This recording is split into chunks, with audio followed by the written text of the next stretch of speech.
Jésus, Nzambalole, Amina. Amina, Nzambalole, Amina. Tokili bilei, biso tokoti maombi. Tomesana na losambo. JDM TV News, la chaîne des lumières. C'est votre chaîne. Abonnez-vous, abonnez-vous.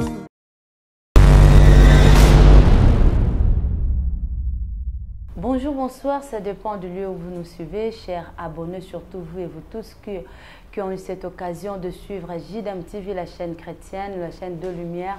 Et pour l'occasion, nous profitons directement de remercier ce bon Dieu, Christ Jésus, qui nous a fait cette grâce. Il a renouvelé sa bonté. Nous sommes en vie, nous sommes en bonne santé. Même vous qui êtes à l'hôpital, peut-être pour rendre visite ou vous êtes malade, il faut toujours dire merci à Dieu pour le souffle de vie. Ça fait tellement longtemps et Dieu nous a fait grâce.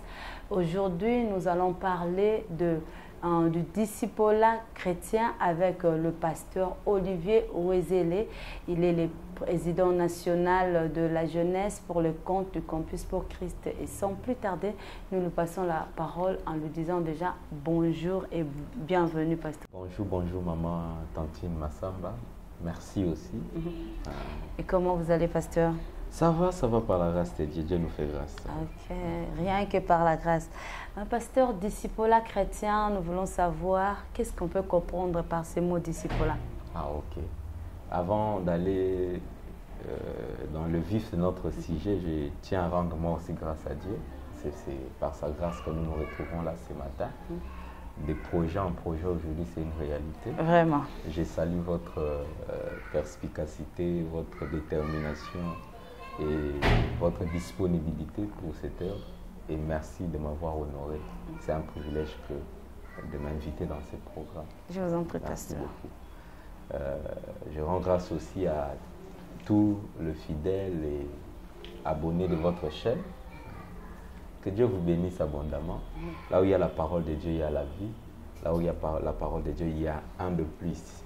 Et notre prière que pendant les quelques minutes qui nous est accordé, que vous puissiez recevoir quelque chose de la part du Seigneur. Et je salue tous les capiciens, c'est-à-dire tous les enfants, fils, pères, encadreurs, formateurs des campus pour Christ, RDC, voilà, et pourquoi pas partout dans le monde, particulièrement les étudiants, comme vous venez de le dire. Bon, ce n'est pas vraiment le terme président, je suis le coordonnateur national de la stratégie dirigée par les étudiants, en anglais Student Lead Movement.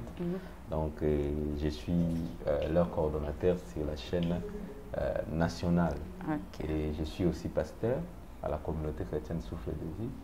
Je suis le pasteur Henri Papa. Voilà, lui c'est mon père, c'est mon parrain, c'est celui qui m'encadre dans cet appel pastoral et dans cet art de prêcher, je le reçois beaucoup de lui. Et que Dieu le bénisse là où il est en mission, certainement en Angola, et à notre maman. Que Dieu vous bénisse abondamment, et à notre leader national des campus pour Christ, Papa Lucien Diaka, et mon équipe, Freddy et Paul, mon épouse, Rosine Bombo, avec laquelle nous avons une seule fille, Laure Nouria. Que Dieu vous bénisse abondamment. Voilà. Et maintenant, expliquez-nous, pasteur. Les discipolats. Ok. Les discipolats, je me rappelle que la dernière fois, ce qui a même fait l'objet de notre sujet, c'est qu'on a discuté. J'aime, sœur Natine, quand vous êtes avec elle, vous discutez sur des sujets. Alors elle m'a dit, papa, je crois qu'on doit parler des discipolats. En fait, quand on parle des discipolats, bon, précisément chrétiens, on voit cette façon-là de façonner notre vie, notre personnalité, notre caractère à être à la ressemblance de Jésus-Christ. Donc, quand on parle des discipolats, on voit simplement, discipolat chrétien, bien sûr, s'il faut le préciser ainsi, façonner notre vie, notre caractère, notre personnalité à ressembler à Jésus-Christ, s'il faut le dire. Il faut le dire comme ça. Alors, qui peut être disciple? Qui peut être disciple? En fait, le mot disciple fait allusion simplement à quelqu'un qui est assis au pied de quelqu'un pour apprendre, en fait. Il faut d'abord comprendre le mot disciple. Un disciple, c'est celui qui est assis auprès du maître, c'est celui qui est prêt à apprendre du maître. S'il faut prendre les synonymes, simplement, on voit un fidèle, on voit un suiveur, on voit Des fois, ça va même plus loin dans le dictionnaire biblique, on parle d'un adorateur. Parce que tous nous sommes les disciples de Jésus-Christ. Ainsi, nous avons le devoir de l'adorer. C'est ça qui donne même l'essence à notre existence sur la terre. Dieu nous a créés pour le louer, pour l'adorer. Donc, oui. Donc, un disciple, c'est celui qui est assis au pied du maître. C'est celui qui apprend au pied du maître. Et c'est celui qui reproduit exactement ce qu'il a réussi du maître. Voilà. Est-ce qu'il y a des critères ou des principes établis pour devenir, pour y arriver, donc pour être appelé disciple? Il y a des critères? Oui, il y a des critères. Pourquoi je le dirais ainsi? Parce que moi, j'ai défini, ça c'est moi, à partir de ce que je vais même lire, ce que j'ai défini un disciple chrétien comme ceci. J'ai dit, c'est toute personne croyant en Jésus-Christ comme Seigneur et Sauveur. Donc, il y a le fait de croire. Et puis, rempli du Saint-Esprit. On ajoute encore la plénitude du Saint-Esprit. La plénitude du Saint-Esprit. Obéissant à la parole de Dieu. Et qui, en fait, aide à accomplir. Il participe activement dans l'ordre suprême. Donc, quelqu'un qui croit en Jésus-Christ, qui est rempli du Saint-Esprit, qui obéit à la parole de Dieu et qui participe activement à l'accomplissement de l'ordre suprême. Pourquoi je le dis avant d'aller d'ailleurs, ça fait partie déjà des critères. Quand on parle des disciples chrétiens, on voit la mission que le maître nous a donnée. Quand on parle d'un disciple qui est assis auprès du maître pour apprendre, il apprend quoi pour faire quoi? Pour aller accomplir l'ordre suprême. Ainsi, tout de Matthieu 28. Vous pouvez nous aider à lire Matthieu 28, 18 à 20. C'est ça même qui donne essence aux disciples chrétiens. Vous avez dit l'ordre suprême. L'ordre suprême. C'est ça même, l'ordre suprême, Matthieu 28, 18 à 20. Matthieu 28, 18 à 20. La Bible dit ceci. Jésus s'étant approché, leur parlant ainsi. Tout pouvoir m'a été donné dans le ciel et sur la terre. Allez, faites de toutes les nations de disciples, le baptisant au nom du Père, du Fils et du Saint-Esprit. Et enseignez-leur à observer tout ce que je vous ai prescrit. Et voici, je suis avec vous tout le jour jusqu'à la fin du monde. Voilà. Allez, faites de toutes les nations des disciples. Et c'est ça l'ordre suprême. Oui, c'est ça l'ordre suprême.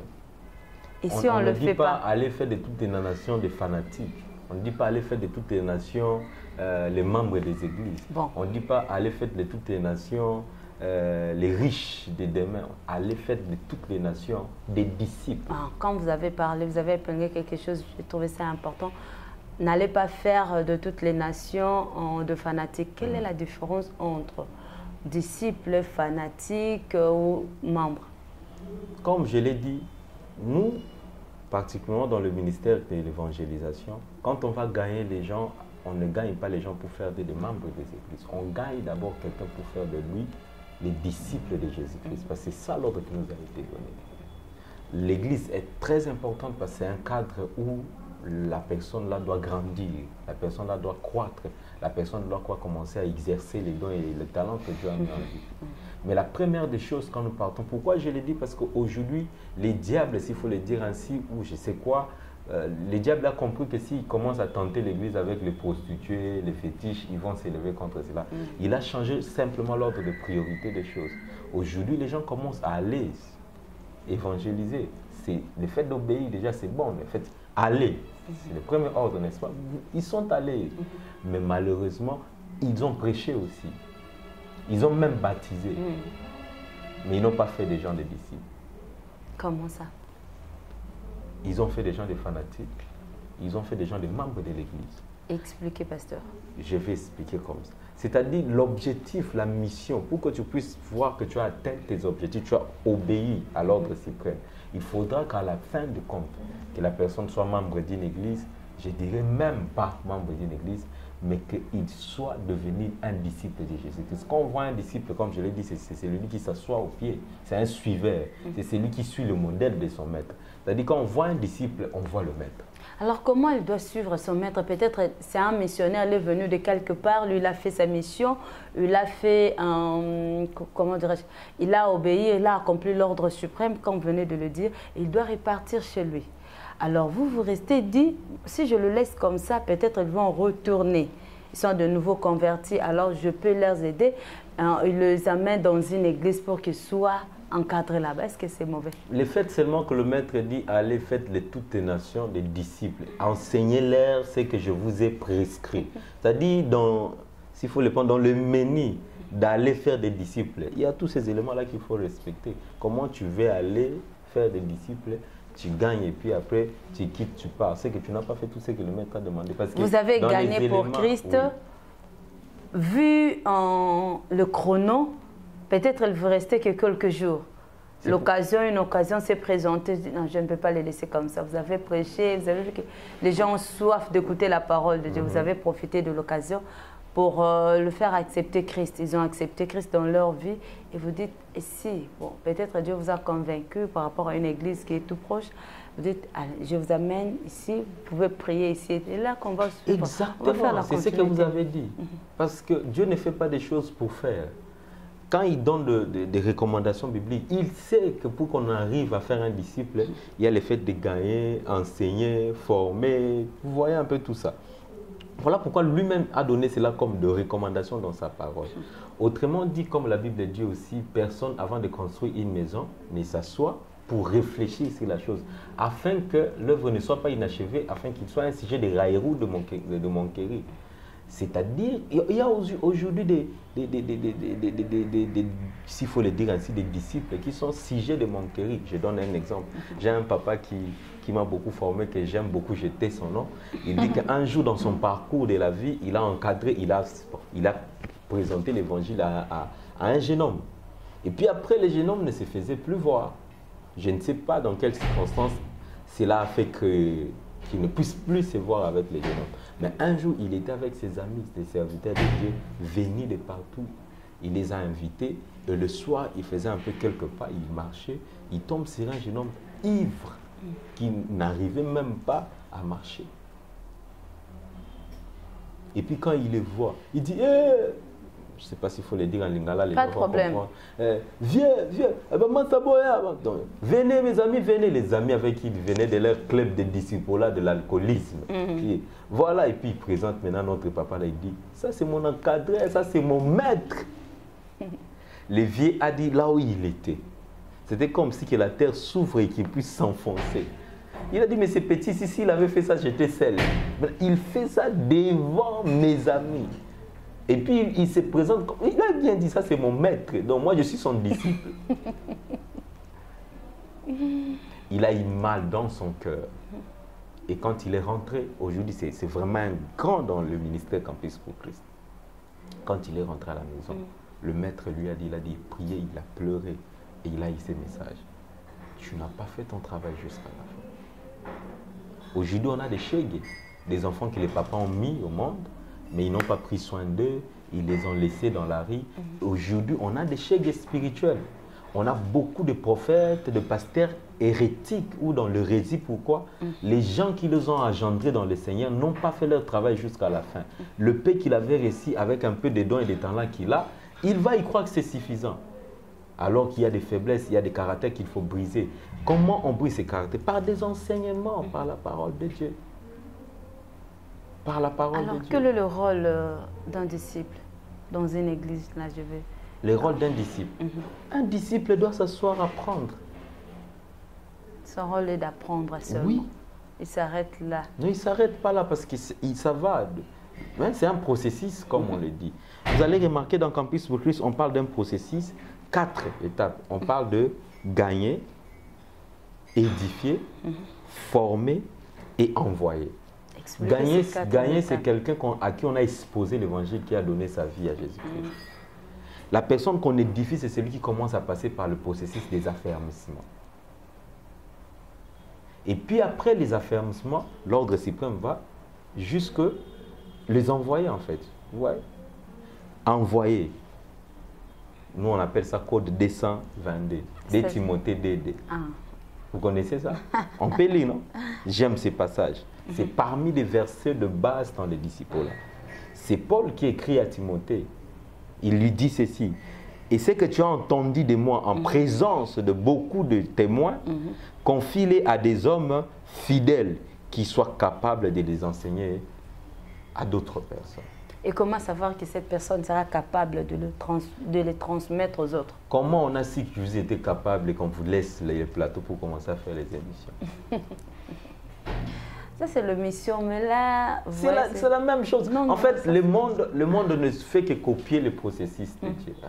Même les païens. Aujourd'hui, il y a des musiciens païens, quand tu le vois, tu sais qu'il est le disciple de tel. Je me dis même que dans la nature de l'homme, il y a une portion de divinité qui fait que l'homme fonctionne un peu comme Dieu fonctionne. Notre Dieu, c'est un Dieu de disciples. Et ce n'est pas un Dieu... Dieu, on ne limite pas Dieu, mais Dieu, c'est un Dieu de processus. Quand on voit les disciples, là, on voit un processus. Et mon pasteur me donne toujours ce qu'on... Il dit, celui qui brille les étapes sera brûlé par les étapes. C'est-à-dire, dans le parcours, il faut apprendre à respecter le processus. Adam est né directement grand. Vous connaissez les conséquences. Mais le créateur des cieux et de la terre, Jésus-Christ, il a accepté de passer par le processus. Lui qui connaissait tout, celui qui a créé les cieux et la terre. Il est venu par une femme. Par là, vous accusez que Dieu a échoué. Parce que vous dites qu'Adam est né directement grand, mais Christ est venu. Je ne dis pas que Dieu n'a pas échoué. Parce il a commis une erreur. Je ne pense pas que Dieu aura commis une erreur. Mais moi, j'apprends plutôt dans l'histoire biblique des éléments importants pour ma croissance. En fait, Parce que je vis mon Seigneur Jésus-Christ, lui qui est Dieu, accepter de passer par le processus. Aller dans les synagogues, poser des questions, et puis il montait petit à petit. Et c'est un problème que nous avons aujourd'hui dans l'église de notre pays. Les jeunes gens qui ont des talents et des dons n'aiment plus passer par des processus. Ils n'aiment plus attendre. Ils n'aiment plus entendre. Il y a quelqu'un qui m'a dit, mais Jésus-Christ n'a pas de disciple. Jésus avec ses disciples, ils n'ont fait que 3 ans. 3 ans. Mais c'est faux, maman. Prenons les charges horaires s'il faut calculer. Quand nous allons à l'université, on fait combien d'heures de cours? Même des heures à l'université. S'il faut estimer. Nous quittons la maison à 7 h, on arrive là-bas, le cours peut commencer des fois même à 9 h. On finit le cours à quelle heure? 17 h, 18 h. Oui. Mais il y a des pauses. En réalité, si on calcule bien par jour à l'université, on a peut-être 7 h, 8 h, voire même moins, n'est-ce pas? Et puis on rentre à la maison, on est dans d'autres occupations. Pendant 3 ans, Jésus et ses disciples, c'était le cas? Ils étaient avec Jésus 24 h sur 24. Il y a des enseignements qu'ils prenaient la nuit. Il y a des enseignements qu'ils prenaient alors qu'ils étaient en train de marcher. Ils voient des faits, ils commencent à donner des paraboles. Si vous calculez, je crois que je lisais un jour un commentaire biblique, on a dit que c'est équivalent au moins à 7 ans. C'est dans la Bible commentée ou comment? Un commentaire biblique, je crois, oui. Est-ce que, pasteur, tout chrétien est disciple du Christ? Non. Tout chrétien n'est pas disciple. Ah, please, oui. La question, tout chrétien est disciple de Jésus-Christ. Je ne pense pas, parce qu'il y a des gens qui se font appeler chrétiens mais qui ne sont pas disciples, c'est-à-dire ils ne sont pas prêts à s'asseoir et à apprendre. Mais ils ont accepté Christ. Ils ont accepté Christ. Les enseignements nous embêtent, tu vois. Bon, le Saint-Esprit lui-même va nous enseigner. C'était dans la Bible. J'aime un élément, quand vous m'avez posé cette question, il y a un élément qui un jour m'a captivé dans une des prédications de mon pasteur Henri Papa Moulaja. Il parlait de la dimension des disciples, là, ou de la dimension d'un disciple. Jésus-Christ était entouré par 2 catégories de personnes. C'était la foule et les disciples. Mais si vous regardez dans le processus de Jésus-Christ, il prenait les disciples dans la foule. Mais c'est au milieu des disciples sortaient maintenant des témoins. C'est-à-dire dans la foule, tous, ils venaient à Jésus-Christ, n'est-ce pas? Ils étaient assis en train d'écouter la parole de Dieu. Mais il y a de ceux-là qui ne croissaient pas malgré tout ce qu'ils étaient en train d'entendre. Il y a un moment où Jésus a relevé le niveau d'engagement des gens qui étaient autour de lui. Il leur a demandé de manger sa chair et de boire son sang. Et tous, on pouvait dire que c'était des chrétiens, et tous, on pouvait dire que c'était des croyants, parce que pendant qu'ils étaient là, autour de Jésus-Christ, en train de l'écouter, il y a les pharisiens qui, soit venaient pour piéger Jésus, il y a de ceux-là qui ne voulaient même pas venir à Jésus, il y a même de ceux-là qui planifiaient peut-être tuer Jésus-Christ. Mais parce qu'ils étaient là au pied de Jésus-Christ, on peut les considérer comme des disciples. Non, parce que quand Jésus-Christ a lancé le défi, on a compris qui était disciple et qui n'était pas disciple. Elle avait dit des choses qui les ont choqués. Manger ma chair.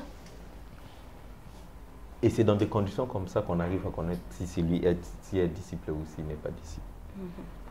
Alors, pasteur, Le même Christ avait combien de disciples? Jésus-Christ, on en connaît 12. Il y a un qui a trahi Christ et qui a été remplacé par Étienne après. 12. Ce sont les 12 disciples qui sont appelés aussi 12 apôtres ou comment? Oui, tout simplement. En fait, il y a une petite nuance là qu'on doit comprendre. En fait, quand on parle des disciples et des apôtres, il y a des volets là-bas. Les disciples, c'est plus dans le contexte de... C'est là en fait, ceux qui suivaient Jésus-Christ comme modèle, ceux qui étaient assis au pied de Jésus-Christ pour apprendre de lui. C'est d'ailleurs de là qu'est venu le nom chrétien, parce que ce ne sont pas eux qui se sont fait appeler chrétiens. Hein. Pour la première fois dans l'Acte des Apôtres, à cause de leur façon de faire comme Christ, de parler comme Christ, parce qu'un disciple reproduit vraiment son maître. Voilà. Et c'est comme ça qu'on les avait appelés des chrétiens, ces disciples dans le cadre. Mais quand on parle des apôtres, c'est plutôt dans le contexte des envois. C'est lui qui défend une cause, c'est lui qui défend une idéal ou un système. Et vous allez comprendre aussi que les disciples sont morts comme ça. Ils sont morts à cause de la défense de l'évangile. On ne leur demandait pas grand-chose, on leur demandait d'arrêter de prêcher au nom de Jésus-Christ. Ils étaient prêts à mourir en martyr pour le nom de Jésus-Christ. Donc, voilà pourquoi, des fois, quand il y a des débats dans l'Église, par rapport à celui-ci s'est fait appeler apôtre, qu'est-ce qu'il a fait? Il n'a qu'une seule Église. Mais apôtre, c'est plus en fonction de celui qui va en mission pour implanter les églises. Voilà. Aller implanter les églises. Pourquoi? Parce que Jésus-Christ ne les avait pas choisis, comme la Bible dit, il avait choisi les 12 pour les avoir avec lui. Les avoir avec lui pour qu'ils deviennent ses disciples. Mais au-delà de tout, c'était pour les envoyer aller faire de toutes les nations des disciples. Donc, l'apostolat, c'est plus dans le contexte là d'envoi pour aller faire la mission. Donc, là, dans le ministère, l'apostolat, c'est dans le ministère. Oui, c'est dans les 5 ministères. Disciples et apôtres, entre les deux. Qui vaut plus? Non. Nous tous, on est... Devant le Seigneur, il n'y a pas apôtre, il n'y a pas bishop, il n'y a pas... Apparemment, c'est nous les hommes qui commençons à faire des classifications aujourd'hui. Bonjour frère, attention, moi je ne suis pas moi, je ne suis pas frère, pasteur. C'est compliqué, hein? Je suis allée quelque part, bonjour, je cherche le pasteur. Et il n'est plus pasteur, il est apôtre. Il est bishop. Ah bon? Ah bon? Mais lui-même, le pasteur était humble. Allez-y même regarder dans les dictionnaires ou dans l'étymologie de ces 5 ministères-là. Les évêques. Un évêque, c'est un serviteur. C'est ça même l'essence. Archibishop. C'est nous qui faisons cette c'est lui notre archibishop. C'est qui nous a amené l'évangile ici aujourd'hui. Je voulais franciser ces mots. On est en train de Kodondo là. Ceux qui nous ont amené l'évangile ici, ils étaient de qui? C'était des frères qui sont morts pour la cause de l'évangile. Et nous, aujourd'hui, on a l'évangile. On devient des archis. C'était des ans plus tard, docteur. Ce n'est pas mauvais. Quand Dieu t'appelle à cela, au doctorat, on bénit le Seigneur, on bénit l'Église. Mais je ne pense pas qu'il y a un qui est plus grand que l'autre. Évangéliste est moins, apôtre est plus grand, pasteur est plus non. Devant le Seigneur, tous nous.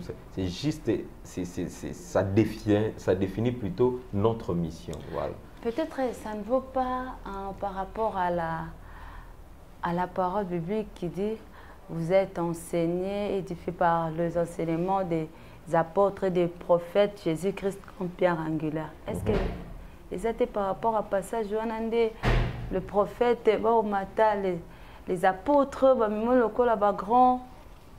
Bon, je ne sais pas, ça dépend de comment chacun prend ses paroles. Vous êtes pasteur, c'est à vous de nous expliquer. Pour moi, quand vous dites là, vous pouvez reprendre le passage, le verset, on peut lire ça. Mais en fait, vous pouvez même reprendre simplement le passage. Vous allez remarquer, revenez un peu sur ça. Il y a un élément. Vous êtes assis, édifié par les enseignements des apôtres et des prophètes, Jésus-Christ comme pierre angulaire. Voilà. Qu'est-ce qu'il y a des... Non, là, c'était juste les apôtres puis les prophètes. Non, mais ça définit leur mission. Comme je l'avais dit. Ça définit leur mission. C'est-à-dire, ce qui doit préoccuper apôtre, un prophète, c'est faire ce que le Seigneur a demandé là, dans sa parole. Et comment on peut reconnaître que celui-ci c'est un vrai chrétien? Comment on peut reconnaître que celui-ci est un vrai chrétien? Un vrai chrétien, c'est celui d'abord qui reçoit Jésus-Christ comme Seigneur et Sauveur. C'est lui qui accepte Jésus-Christ comme son Seigneur et Sauveur. C'est celui-là un bon chrétien. Tous nous avons accepté Christ comme Seigneur et Sauveur.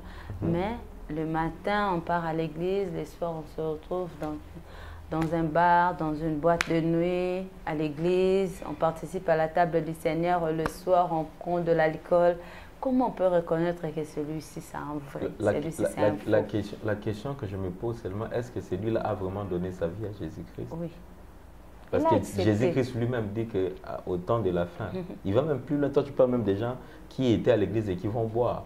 Mais il dit, je dirais aux autres là, vous avez allez loin de moi. Je ne vous ai jamais connu. Et ils seront en train de dire quoi? On a fait de miracles. J'ai prophétisé en ton nom. J'ai fait ceci en ton nom. La question est, en fait, les gens attendent à ce que les autres disent dès qu'ils sont des chrétiens. Je ne pense pas que ça soit mauvais. Mais je crois que ça doit être une question beaucoup plus personnelle parce que on reçoit personnellement Jésus-Christ comme Seigneur et Sauveur. On ne reçoit pas Jésus-Christ parce que mon papa est bishop, parce que mon papa est pasteur ou parce que je me promène avec une sœur, ma sœur Tantine, elle aime les choses de Dieu. J'ai rencontré un jour une fille comme ça, ici même. Je lui ai posé la question, quand est-ce que tu as donné ta vie à Jésus-Christ? Elle chante à l'église, elle fait beaucoup de choses à l'église dans sa famille, tel est pasteur. Je lui ai dit, quand est-ce que tu as donné ta vie? Elle ne le sait pas. Je lui ai dit, tu connais ta date de naissance spirituelle? Elle a dit, oui, je connais ma date de spirituelle. Ok, comment tu peux connaître ta date d'anniversaire biologique, c'est-à-dire la date d'anniversaire de ta naissance, mais le jour où tu es né de nouveau, tu ne le connais pas? Vous voyez un peu? Il y a des gens qui se croient parfois. C'est même plus facile pour celui qui a vécu une vie, mais des fois c'est compliqué pour celui qui est né dans une ambiance chrétienne. Et il vit dans cette vie-là, il croit que c'est ça. Mon père est déjà pasteur, voilà. Tu vois, moi je suis né dans une famille chrétienne, je suis chrétien. Alors que donner sa vie à Jésus-Christ, c'est une décision personnelle. Il me dit, voici, je me tiens devant la porte et je frappe. Si quelqu'un attend ma voix, si toi tu attends ma voix et que tu ouvres, j'entrerai. C'est une décision personnelle. Et dans ces cas, pasteur, quelles sont les conséquences? Des fois, on peut le consacrer, on le consacre pasteur, il va quelque part, dit que je suis chrétien, on le consacre aussi. Quelles seraient les conséquences? Les dangers, le plus grand danger, c'est même pas sur la terre. Le plus grand danger que ce jour-là, Jésus-Christ puisse te dire que je ne t'ai jamais connu. Moi, je crois que c'est la plus grande déception. L'avoir servi sur la terre pour rien et que ce jour-là, que le maître ne puisse pas te reconnaître. C'est pour dire à une personne, celui qui me suit aujourd'hui, que tu peux aller à l'université, accepter, permettez-moi cette illustration, tu fais les examens avec tout le monde, on remet les papiers, tu as même 18 sur 20. Mais les jours où on va délibérer à la fin, on ne te délibère pas et tu te rends compte que tu n'étais pas fait inscrit, malgré que tu as été présent dans des différents cours. Ces années. Oui, tu as fait des examens, même avoir des codes meilleurs que ceux qui étaient avec toi. Tu as même donné des réponses à d'autres qui ne le savaient pas. Mais quand on délibère, parce que tu ne t'es pas fait inscrire, pour dire à tous celui qui m'écoute maintenant, le premier pas pour devenir les disciples de Jésus-Christ, c'est d'abord l'accepter comme Seigneur et Sauveur. Donner sa vie à Jésus-Christ. Et c'est un appel personnel, c'est un engagement personnel à prendre. C'est t'asseoir et parler à Jésus, lui dire, Seigneur Jésus, quelqu'un peut t'orienter ou il peut t'aider, mais en fin de compte, c'est une décision personnelle. Comment faire pour être ou devenir un chrétien, soit un disciple efficace? Devenir un disciple efficace, j'ai noté quelques modèles ici, mais comme vous le savez, le modèle par excellence, c'est Jésus-Christ. Hein? Oui. C'est Jésus-Christ, c'est Jésus qui est un modèle par excellence en fait. Celui qui imite Jésus, déjà, imite le caractère d'un bon disciple. Vous allez remarquer que la première caractéristique que j'ai notée ici de Jésus-Christ, c'est que Jésus-Christ, lui, mais est-ce que je vais lire, il priait, non pas seulement pour lui, mais pour des disciples, c'est-à-dire pour la mission que le maître lui avait donnée.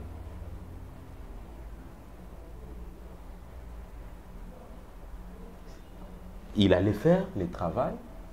Allez, il était appelé à mourir pour nous sur la croix, n'est-ce pas? Mais devant la croix, il y a eu des défis. Il a été trahi, il a été tabassé, humilié. Il a porté sa croix jusqu'au bout. Qu'est-ce qu'il a fortifié? C'était la vie de prière. Et même avant de partir, il a prié pour nous. C'est pour qui il était venu. On reconnaît un bon disciple, comme je l'avais dit, par obéissance à la parole de Dieu. N'est-ce pas? Et parmi les ordres que le Seigneur Maître nous a donnés, il y a aller faire de toutes les nations des disciples, prier sans cesse, c'est un impératif, ce n'est pas une option. Non. Prier sans cesse. Aller, c'est un impératif. Soyez remplis du Saint-Esprit, c'est un impératif. Ce sont des ordres que le Maître nous donne. Il y a beaucoup d'éléments comme ça, mais il y a des éléments tels que aller faire de toutes les nations des disciples, prier pour les disciples, prêcher l'évangile. Il prêchait l'évangile. Il montrait à l'humanité l'importance de l'éternité. Aujourd'hui, on prêche beaucoup de choses, des philosophies. On a aujourd'hui des prédicateurs qui deviennent des spécialistes en conseillers conjugaux. Ce n'est pas mauvais, toutes ces choses-là. Mais c'est pourquoi le Maître nous a d'abord envoyé, c'est pour aller prêcher l'évangile. De temps en temps, on peut parler des sujets qui peuvent aider à l'harmonie conjugale, à la jeunesse. Mais ce que nous devons apporter à l'humanité, c'est la parole de Dieu. Il prêchait l'évangile de Jésus-Christ. Il prêchait, il enseignait l'écriture. Il dépendait de Dieu. Lui qui est le roi des rois, il dépendait du Saint-Esprit. La Bible dit dans Luc, le Saint-Esprit l'a conduit dans le désert pour prier. Il dépendait du Saint-Esprit. Dans d'autres mots, vous voulez dire pour être un disciple efficace, on doit totalement dépendre du Saint-Esprit. On doit totalement dépendre du Saint-Esprit. On ne peut rien faire sans Saint-Esprit. Hier, je l'ai prêché chez nous à l'église. Personne ne peut agir comme Jésus-Christ. C'est un idéal. Seul Jésus-Christ peut opérer comme Jésus-Christ. Le seul moyen qui nous est donné à opérer comme Jésus-Christ, c'est le Saint-Esprit. C'est là où dans Jean 14, 24, il dit, vous ferez des grandes choses, vous ferez même des choses plus grandes que moi je n'ai pas faites. On ne peut pas faire ces choses si le Saint-Esprit ne nous conduit pas. Sans le Saint-Esprit, on ne peut rien faire. Le Saint-Esprit nous aide. Dans la prière, le Saint-Esprit nous aide. Dans la prédication de la parole, parce que même quand on va évangéliser, ce n'est pas nous qui convainquons les gens à donner leur vie à Jésus, c'est le Saint-Esprit qui convainc les hommes de leurs péchés et qu'ils puissent se repentir. Nous dépendons du Saint-Esprit. Nous devons dépendre de la parole. Nous devons être des hommes et des femmes de la parole. Nous ne vivons pas selon la philosophie de ce monde. Un disciple vit selon la parole de son maître. Et maman, tantine, s'il faut le dire aussi comme ça, si quelqu'un n'est pas un bon disciple de Christ, voilà pourquoi on a du mal à avoir des disciples aussi à l'église. L'église du Congo ne fait que se déchirer. Il n'y a pas un caractère de disciples là parce que les gens ne sont pas fidèles à la parole de Dieu. Comment il peut être fidèle à des hommes que Dieu a établis? Et très souvent, il y a de cassures dans l'église. Oui. Souvent, c'est aussi le problème d'argent. On suppose que le leader, lui, il prend tout, les subalternes. Il y a vraiment un écart entre le leader et les subalternes. Et tout ça, ça choque. Deux fois, il se retire, vous voyez, tout ça. Le leader veut centraliser tout vers lui. Je n'encourage pas ce que les leaders font, mais je vais poser une question. Est-ce que nous avons des pères fidèles à la maison? Nos papas sont toujours bons. Hein, maman, je ne sais pas, en matière d'argent... Parce que c'est l'une des raisons. Je sais que je pose la question, est-ce que nos papas sont toujours bons à la maison? Est-ce que tu as changé les papas? Mais comment on est prêt à changer les pères spirituels? À moins qu'ils soient pas... S'il est ton papa, ou ton père adoptif, ou ton papa qui t'a... Malgré ses horaires, on doit rester. Oui, c'est ton père. Tu as le devoir de prier pour lui, tu as le devoir de le soutenir. Tu n'es pas obligé d'être comme lui. Pasteur, nous avons deux versets. Nous sommes arrivés à la fin. Je veux lire ces deux versets. Vous allez nous expliquer. Luc 4. La parole de Dieu nous dit, et quiconque ne porte pas sa croix et ne me suit pas ne peut être mon disciple. 1 Corinthiens 11:5 revient à dire, soyez mes imitateurs. Là, c'est l'apôtre Paul. Comme je le suis moi-même de Christ. Qu'est-ce que vous pouvez nous expliquer par rapport à notre thème? Notre thème du jour, le disciple là. Celui qui ne porte pas sa croix. Maman, être disciple de Jésus-Christ, comme je le disais, c'est pour nous amener à opérer comme Jésus-Christ. Je ne sais pas comment vous avez posé cette question, mais je vais répondre par ces quelques éléments que j'ai notés ici. Les disciples sont formés, mais les témoins forment les autres.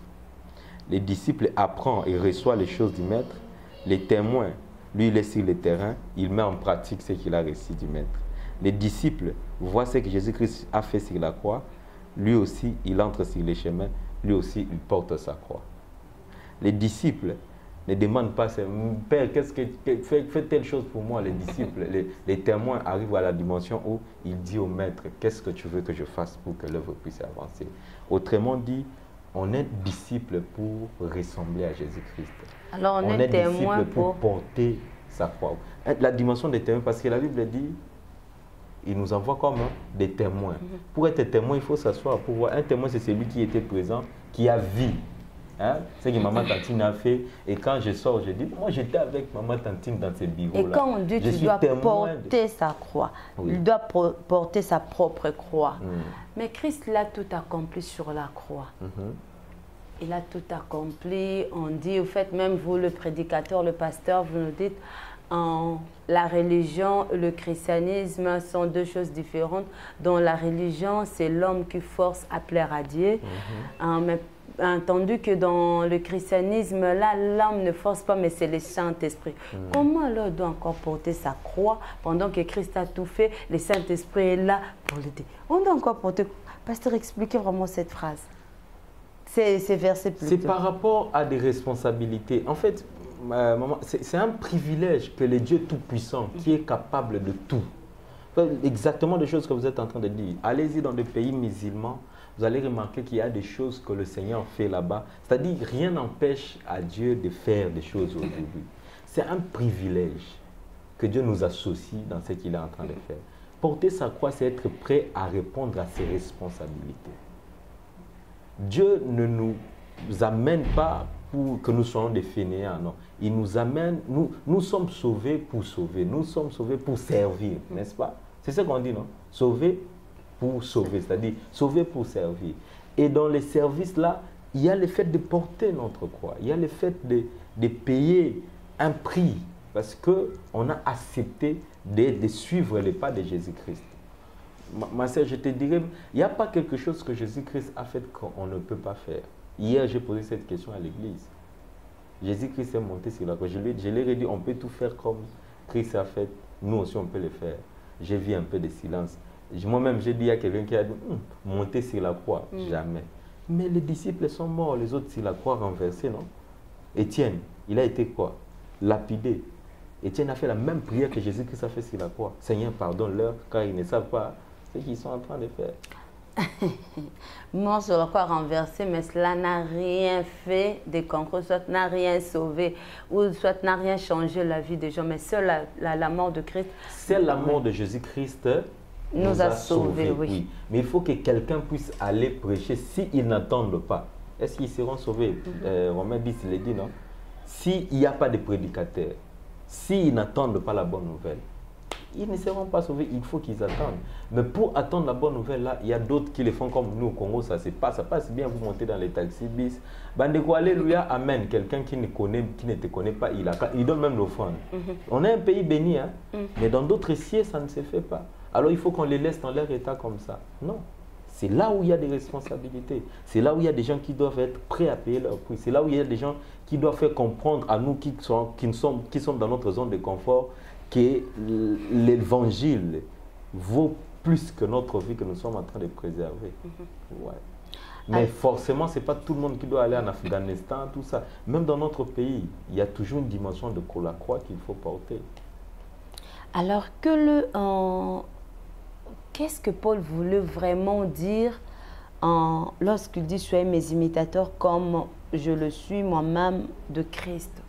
Il voulait enseigner quoi? Est-ce que c'est un enseignement qu'il donnait à ses adeptes, si je peux me le permettre, ou soit c'est un message qu'il donne indirectement aux dirigeants des églises? Moi, je crois que, qu'est-ce que je voulais dire? J'aime cette phrase. nous disons, faire des disciples n'est pas la communication des informations, mais une reproduction de vie. Nous n'enseignons pas les gens à connaître ce que nous connaissons, mais plutôt nous leur enseignons à devenir ce que nous sommes. Je ne sais pas si vous avez compris la pensée. C'est que nous sommes en Christ, voilà. Bien sûr. C'est une sémence. C'est-à-dire, on ne peut pas faire semblant. Comme quelques-uns disent, écoutez seulement ce que je suis en train de dire, mais ne faites pas ce que je suis en train de faire. Non, les disciples là, c'est la communication d'une vie. En fait, Paul était en train de leur dire, je vous ai donné la sémence que je suis. Je n'ai pas fait semblant parce que tout le monde connaissait sa vie dans le passé. Vous, exactement, si vous me voyez, vous pouvez voir Jésus. En réalité, Paul ne s'est pas présenté. Il a présenté Christ. Mais on pouvait voir Christ dans la vie de Paul. C'est-à-dire, quand on voyait Paul, on voyait Christ. Ce qu'il était en train de donner là, c'était lui qu'il était en train de donner. En fait, il donnait le Christ qui était en lui.